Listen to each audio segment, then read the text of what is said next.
1. Explique con sus propias palabras cuál es la utilidad de los gráficos en estadística. Recopilar y procesar datos se ha convertido en una necesidad imperiosa en la actualidad. Conocerlos e interpretarlos le permite al hombre de hoy descubrir, prevenir e informar también o predecir el comportamiento de diferentes sucesos o fenómenos propios de la naturaleza o del entorno social o incluso del pensamiento.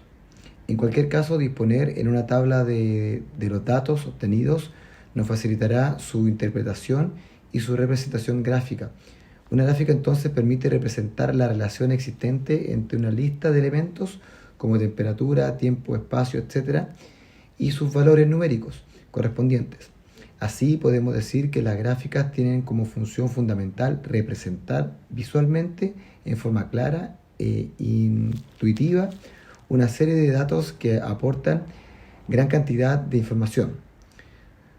Según su construcción podemos distinguir dos tipos de gráficas cartesianas y gráficas estadísticas. En las gráficas estadísticas podemos destacar gráficos de barras, circulares, de dispersión, etc. 2. ¿Cómo podemos explicar la relación entre las medidas de tendencia central y las medidas de dispersión?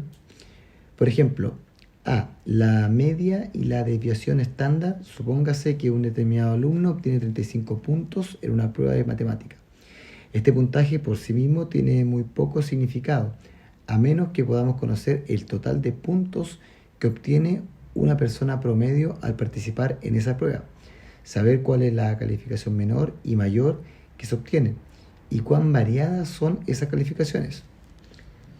En otras palabras, para que una calificación tenga significado, hay que contar con elementos de referencia generalmente relacionados con ciertos criterios estadísticos. La medida de tendencia central, media, mediana y moda sirven puntos de referencia para interpretar las calificaciones que se obtienen en una prueba. Volviendo a nuestro ejemplo, digamos que la calificación promedio del curso en la prueba que hizo el alumno fue de 20 puntos. Con ese dato podemos decir que la calificación del alumno se ubica notablemente sobre el promedio.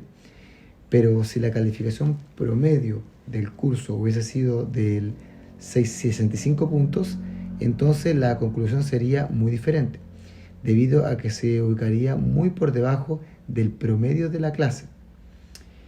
En resumen general, el propósito de las medidas de tendencia central es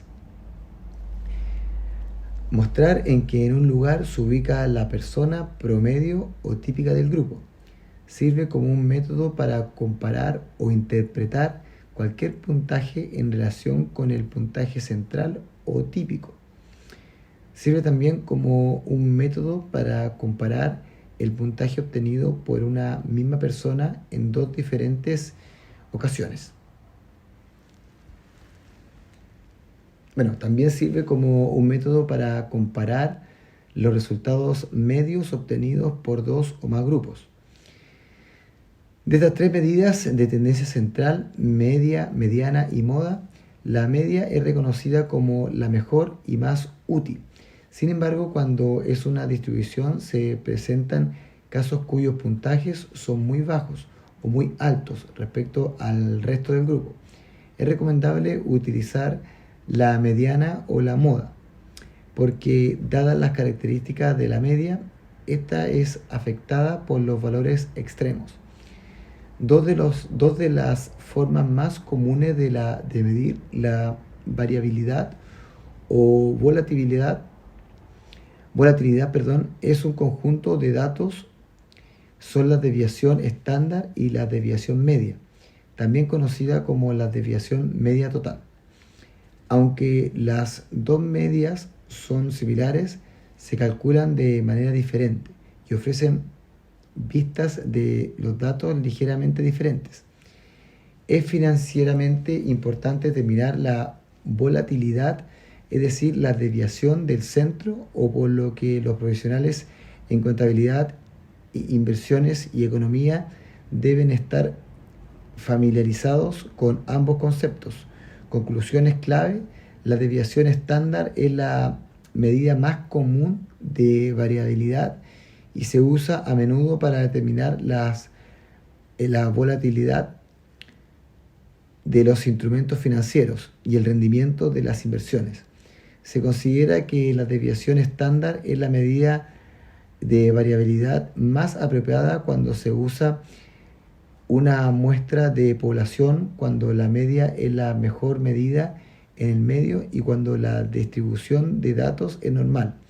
La desviación estándar se usa a menudo para medir la volatilidad de los rendimientos de los fondos o estrategias de inversión, porque puede ayudar a medir la volatilidad. Una mayor volatilidad generalmente se asocia con un mayor riesgo de pérdida, por lo que los inversores quieren ver mayores rendimientos de los fondos que generan una mayor volatilidad.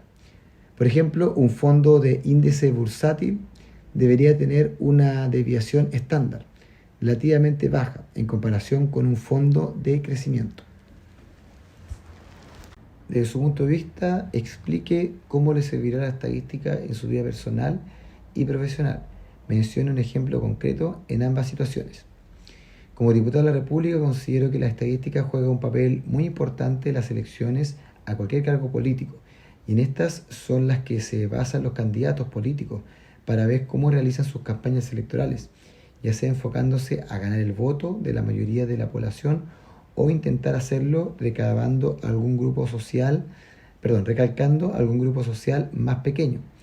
No solo las elecciones directas a algún puesto político en relación a la campaña que vayan a desarrollar los políticos se utiliza la estadística, sino que también se utiliza en el Congreso de algunos países para repartir los lugares del Congreso.